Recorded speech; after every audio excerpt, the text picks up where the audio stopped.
ஒரு சகோதரர் கேள்வி ஒன்றை கேட்டிருக்கிறார். என்ன கேள்வி என்றா, குளிப்பு கடமையான நிலையில் தடுமல், இருமல் மற்றும் சளி போன்ற காரணங்களினால் உழு செய்து கொண்டு தொழலாமா என்று கேட்டிருக்கிறார்.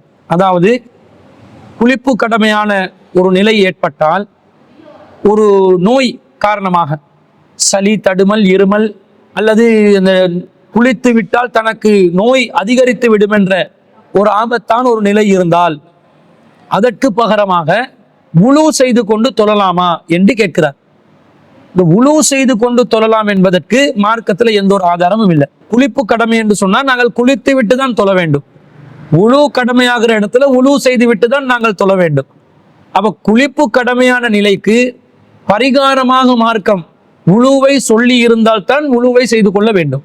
ஆனா அப்படி மார்க்கம் சொல்லி இருக்குதான்னு பார்த்தா, கடமையான குளிப்பில் இருப்பவர் குளிப்பதற்கு அசௌகரியமான ஒரு நிலையை அடைந்தால் அவர் குளிப்பதற்கு பதிலாக உழு செய்து கொள்ள வேண்டும் என்று மார்க்கத்துல எங்கேயும் சொல்லப்படவில்லை.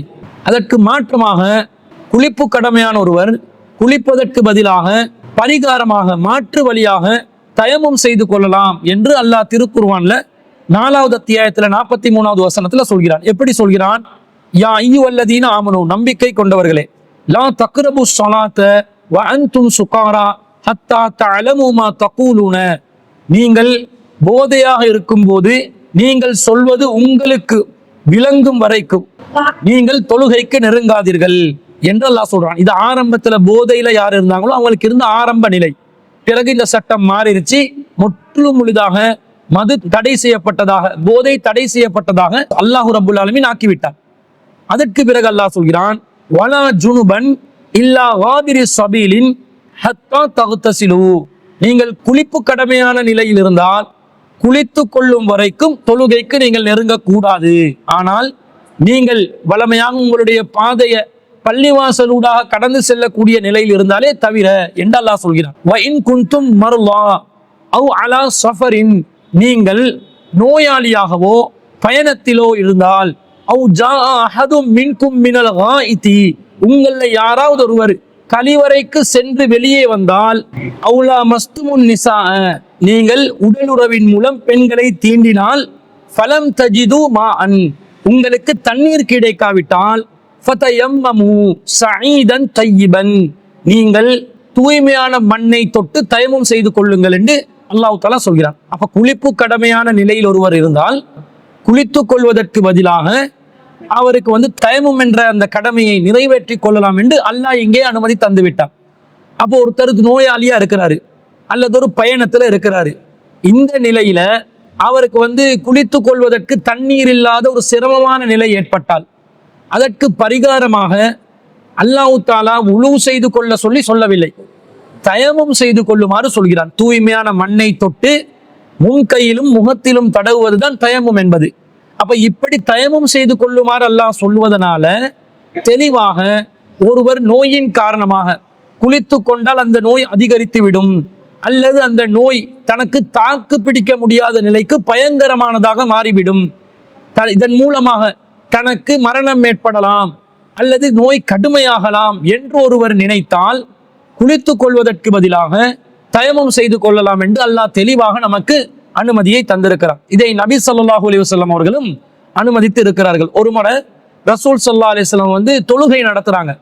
ஆனா ஒரு மனிதர் தொழாமல் ஒதுங்கி இருக்கிறார். அன்ன ரசூலுல்லாஹி ஸல்லல்லாஹு அலைஹி வஸல்லம் ரஆ ரஜுலன் முஅ்தஸிலன், ஒரு மனிதர் தொழுகைக்கு கலந்து கொள்ளாமல் தனியாக வெளியே இருப்பதை நபி ஸல்லல்லாஹு அலைஹி வஸல்லம் கண்டார்கள்.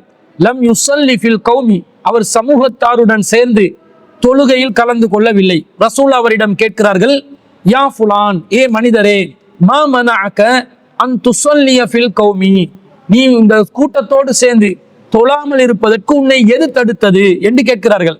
அந்த மனிதர் சொல்கிறார், யா ரசூல் அல்லாஹ், அல்லாஹ்வின் தூதரே, அஸாபத்தினி ஜனாபத்துன் வலா மா, நான் குளிப்பு கடமையான ஒருவராக மாறிவிட்டேன், என்னிடம் தண்ணீர் இல்லை, அதனால் தான் நான் தொழாமல் தனித்திருந்தேன் என்று சொல்கிறார். அப்ப ரசூலுல்லாஹ் சொல்றாங்க, கால அலைக பிஸ்ஸஈதி ஃபஇன்னஹு யக்ஃபீக, உனக்கு இந்த மண் இருக்கிறதே அது உனக்கு போதுமானதாக இருக்குமே, அதை தொட்டு தயமம் செய்து கொள்ளலாமே என்று சொல்லி நபி ஸல்லல்லாஹு அலைஹி வஸல்லம் அவர்கள் சொன்ன செய்தியை இம்ரான் இப்னு ஹுசைன் ரலியல்லாஹு அன்ஹு அவர்கள் அறிவிக்கிறார்கள், சஹீஹுல் புகாரியிலே 348வது செய்தியாக இது பதிவு செய்யப்பட்டிருக்கிறது. அப்ப தொழுகையில ஒருத்தர் கலந்து கொள்ளாம இருக்கிறது அவருக்கு குளிப்பு கடமான தண்ணீர் இல்லை. தண்ணீர் இல்லாத நிலையில அவர் என்ன செய்கிறார்? தொழாம இருந்தா சரியன்னு நினைக்கிறார். ஆனா ரசூல் என்ன சொல்றாங்க? இல்ல, நீங்க தண்ணீர் கிடைக்காவிட்டால் தூய்மையான மண்ணை தொட்டு கொண்டு தயமம் செய்து தொழுது கொள்ளுங்கள். குளிப்பு கடமைக்கு பரிகாரம் குளித்தல். ஆனா ரசூல் ஸல்லல்லாஹு அலைஹி வஸல்லம் குளிப்பதற்கு தடையாக ஏதாவது காரணம் வந்து விட்டால் அதற்கு பரிகாரமாக, அதற்கு பகரமாக தயமம் செய்து கொள்ளலாம் என்பதை அனுமதித்திருப்பதை நாங்கள் பார்க்கிறோம். இதே போன்ற இன்னொரு செய்தி நபி ஸல்லல்லாஹு அலைஹி வஸல்லம் காலத்துல பிறகு உமர் ரலியல்லாஹு அன்ஹு அவர்களுடைய காலத்துல நடக்குது. இதை சஹீஹுல் புகாரியில 338வது செய்தியா பதிவு செய்யப்பட்டிருக்கிறது. ஜா ரஜுலுன் இலா உமர் இப்னுல் ஹத்தாப், உமர் இப்னு ஹத்தாப் ரலியல்லாஹு அன்ஹு அவர்களிடம் ஒரு மனிதர் வந்தார். ஃபகால, அவர் சொன்னார், இன்னி அஜ்னப்து ஃபலம் உஸிபில் மா, நான் குளிப்பு கடமையானவனாக இருக்கிறேன், எனக்கு தண்ணீர் இல்லை, நான் என்ன செய்ய வேண்டும் என்று கேட்ட நேரத்துல ஃபகால அம்மார் இப்னு யாசிரின் லி உமர் இப்னுல் ஹத்தாப், அம்மார் இப்னு யாசிர் ரலியல்லாஹு அன்ஹு அவர்கள் உமர் இப்னு ஹத்தாப் ரலியல்லாஹு அன்ஹுக்கு சொன்னாங்க, அமா ததுகுரு அன்னா குன்னா ஃபி சஃபரின், உமர் அவர்களே உங்களுக்கு நினைவில்லையா, நாங்கள் ஒரு பயணத்திலே இருந்தோம், அனவ அன்த, நானும் நீங்களும் இருந்தோம், ஃபஅம்மா அன்த ஃபலம் துஸல்லி, குளிப்பு கடமையான நிலை வந்துச்சு, ஆனா நீங்க என்ன செஞ்சீங்க? தொழாமல் இருந்தீர்கள். வ அம்மா அன ஃபதமஅத்து ஃபஸல்லைது, ஆனால் நானும் என்ன செய்தேன்? மண்ணில் புரண்டு தொழுகையை நிறைவேற்றினேன். ஃபஸகர்து லின்னபி ஸல்லல்லாஹு அலைஹி வஸல்லம், இதை நான் ரசூல் ஸல்லல்லாஹு அலைஹி வஸல்லம் அவர்களிடம் நினைவுபடுத்தினேன், இதை சொன்னேன், இது பற்றி விசாரித்தேன். ஃபகால நபி ஸல்லல்லாஹு அலைஹி வஸல்லம், ரசூலுல்லாஹ் என்ன சொன்னாங்க தெரியுமா? இன்னமா கான யக்ஃபீக பிஹாதா, உங்களுக்கு இது செய்தால் போதும் தானே என்று சொல்லி ஃபவரபன் நபி ஸல்லல்லாஹு அலைஹி வஸல்லம் பிகஃபைஹில் அர்ல, இரண்டு முன் கைகளை மண்ணில் தட்டி வ நஃபஹ ஃபீஹிமா, அந்த ரெண்டு கைகளையும் ஊதிவிட்டு சும்ம மஸஹ பிஹிமா வஜ்ஹு வ கஃபைஹு, பிறகு தன்னுடைய முகத்திலும் தன்னுடைய முன் கைகளிலும் நபி ஸல்லல்லாஹு அலைஹி வஸல்லம் அவர்கள் அதை தடவி கொண்டார்கள். இது போதும் என்று சொன்னார்கள் என்பது உங்களுக்கு நினைவில் இல்லையா என்று கேட்ட செய்தியை நாங்க பார்க்கிறோம். அப்ப ரசூல் ஸல்லல்லாஹு அலைஹி வஸல்லம் எப்படி தயமம் செய்யணும் என்றதும் சொல்லி கொடுக்குறாங்க. குளிப்பு கடமையான நிலையில தண்ணீர் கிடைக்காத நிலை ஏற்பட்டால் நீங்கள் தயமம் செய்து கொள்ளலாம் என்று இந்த செய்தியிலிருந்து விளங்குது. தண்ணீர் கிடைக்காதது மட்டுமில்ல தயமமுக்குரிய காரணம். அல்லாஹ் ரப்புல் ஆலமீன் திருக்குர்ஆன்ல சொல்லும் போது ரெண்டு காரணத்தை சொல்றான். வ இன் குன்தும் மருலா, நீங்கள் நோயாளிகளாக இருந்தால், அவ் அலா சஃபரின், அல்லது பயணத்தில் இருந்தால், பயணத்தில் நாங்க இருக்கும்போது போற இடமெல்லாம் தண்ணீர் கிடைக்கக்கூடிய நிலை அந்த காலத்துல இருக்கல. இப்ப இந்த காலத்துல எங்கேயும் தண்ணீர் பெற்றுக்கொள்ளக்கூடிய சூழ்நிலை இருக்குது, தண்ணீரை வாங்க கூட முடியும். அந்த காலத்துல ஒரு பயணத்துல போனா பாலைவனத்துல எத்தனையோ மைல் தூரங்கள் சென்றால் தண்ணீர் எல்லாம் கிடைக்காத சூழ்நிலை, குடிக்கிறதுக்கே தண்ணி இல்லாத ஒரு சூழ்நிலை உருவாகலாம். அப்படி இருக்கும்போது குளிப்பதற்காக இருக்கிற தண்ணியை பயன்படுத்த மாட்டாங்க. அதனால தண்ணீர் இல்லாத நிலை பயணத்தில் ஏற்பட்டால், அல்லது அல்லாஹ் என்ன சொல்றான், வ இன் குன்தும் மர்வா, நீங்கள் நோயாளிகளாக இருந்தால், நோய் காரணமா குளிக்க முடியல, அதற்கு பகரமாக தயமம் செய்து கொள்ளலாம் என்று அல்லாஹ் சொன்னதின் அடிப்படையில தான் நாங்கள் என்ன சொல்கிறோம், பயணத்துல தண்ணீர் இல்லாவிட்டாலும் நீங்கள் தயமம் செய்து கொள்ளலாம், நோய் காரணமாக இருந்தாலும் குளிப்பு கடமையானதற்கு பகரமாக தயமம் செய்து கொள்ளலாம் என்பதை நாங்கள் விளங்கிக் கொள்கிறோம். இன்னும் சொல்ல போனால் ஒரு நபித்தோழர் என்ன பண்றார் என்று சொன்னா, அவர் தொழுகையில இமாம் ஜமாத்தே நடத்துறாரு. குளிப்பு கடமையான நிலையில அவர் தயமம் செய்து விட்டு அவருடைய தோழர்களுக்கு இமாம் ஜமாத்ல இமாமத் செய்யக்கூடிய நிலையில் அவர் இருந்தார் என்ற செய்தியை நாங்க அபூ தாவூதுல 334வது செய்தியா பார்க்கிறோம். எப்படி அந்த செய்தி வருதுன்னு சொன்னா, அம்ர் இப்னு ஆஸ் ரலியல்லாஹு அன்ஹு அவர்கள் அறிவிக்கிறார்கள். கால, அவர் சொல்கிறார், இஹ்தலம்து ஃபீ லைலத்தின் பாரிதத்தின் ஃபீ கஸ்வத்தி தாத்தி ஸலாசிலி, நான் தாத்து ஸலாசில் என்று சொல்லக்கூடிய போர்க்களத்திலே ஒரு குளிர் நிறைந்த இரவிலே குளிப்பு கடமையான நிலைக்கு ஆகிவிட்டேன். ஃபஅஸ்ஃபக்து இன்இக்தஸல்து அன் அஹ்லிக, நான் குளித்து விட்டால் அழிந்து விடுவேனோ என்று நான் பயப்பட்டேன். ஃபதயம்மம்து, எனவே நான் தயமம் செய்து விட்டேன். சும்ம ஸல்லைது பி அஸ்ஹாபி ஸலாத்த சுப்ஹி, பிறகு என்னுடைய தோழர்களுக்கு நான் சுபஹ் தொழுகையை தொழுவித்தேன். ஃபதுகிர ஸாலிக லின்னபி ஸல்லல்லாஹு அலைஹி வஸல்லம், பிறகு இந்த விஷயம், இந்த சமாச்சாரம் நபிகள் நாயகம் ஸல்லல்லாஹு அலைஹி வஸல்லம் அவர்களுக்கு எத்தி வைக்கப்பட்டது.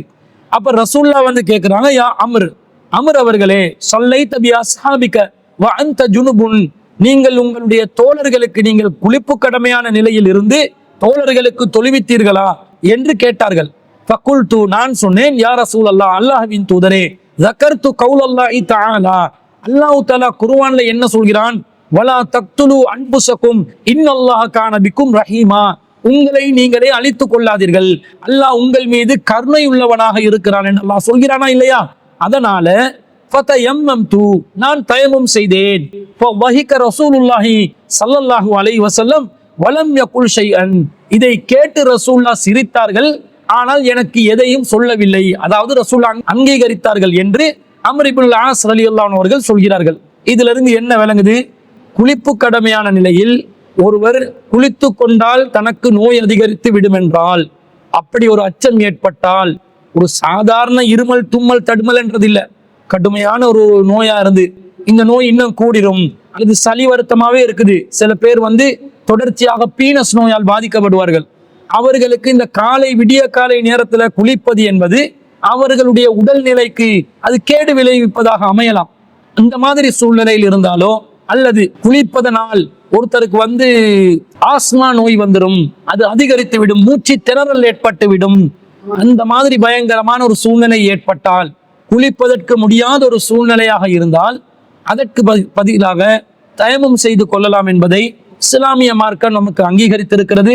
இந்த சலுகையை மனசாட்சியின் அடிப்படையில் சரியான முறையில் பயன்படுத்தி கொள்ளலாம். அப்படி குளிப்பு கடமையான நிலையில தயமம் செய்யக்கூடிய நிலைக்கு வந்தால் நாங்க தொழுவது மட்டுமில்லை, பிறருக்கும் தொழுவிக்கலாம் என்பதும் நபிகள் நாயகம் ஸல்லல்லாஹு அலைஹி வஸல்லம் அவர்கள் அனுமதித்திருப்பதிலிருந்து நாங்கள் அறிந்து கொள்கிறோம். எனவே அந்த சகோதரர் ஒரு சாதாரண தடுமலாக இருமலாக பார்க்காமல், தாங்கி பிடிக்க முடியாது என்ற இந்த செய்தியில கடைசியா சொன்ன அபூதாவுதுல வரக்கூடிய செய்தியில அந்த நபி தோழர் என்ன சொல்கிறார், வலா தக்துலு அன்ஃபுஸக்கும், உங்களை நீங்கள் கொலை செய்து விடாதீர்கள், நான் அப்படி குளிச்சுட்டேன்டா என்னைய நான் கொலை செய்யற அளவுக்கு ஒரு பாவமா அது மாறிடும், அது தற்கொலையா போயிருமோ, என்ற உயிருக்கு ஆபத்தா வந்துருமோ என்ற நிலையில தான் நான் இப்படி செஞ்சேன் தான் ரசூல் அங்கீகரிக்கிறாங்க. அந்த மாதிரி கடும் சிரமமான ஒரு சூழ்நிலையாக இருந்தால் அவர் குளிப்பதற்கு பதிலாக தயமம் செய்து கொண்டு தாராளமாக கடமையான தொழுகையை நிறைவேற்றலாம் என்பதை அல்லாஹு ரப்புல் ஆலமீனும் அல்லாஹ்வின் தூதர் ஸல்லல்லாஹு அலைஹி வஸல்லம் அவர்கள் அனுமதித்திருப்பதிலிருந்தும் நாங்கள் விளங்கிக் கொள்கிறோம். எனவே அதை பார்த்து சூழ்நிலைகளுக்கு ஏற்ற மாதிரி மனசாட்சி அடிப்படையில அந்த விஷயங்களை தீர்மானித்துக் கொண்டு செய்து கொள்ள வேண்டும்.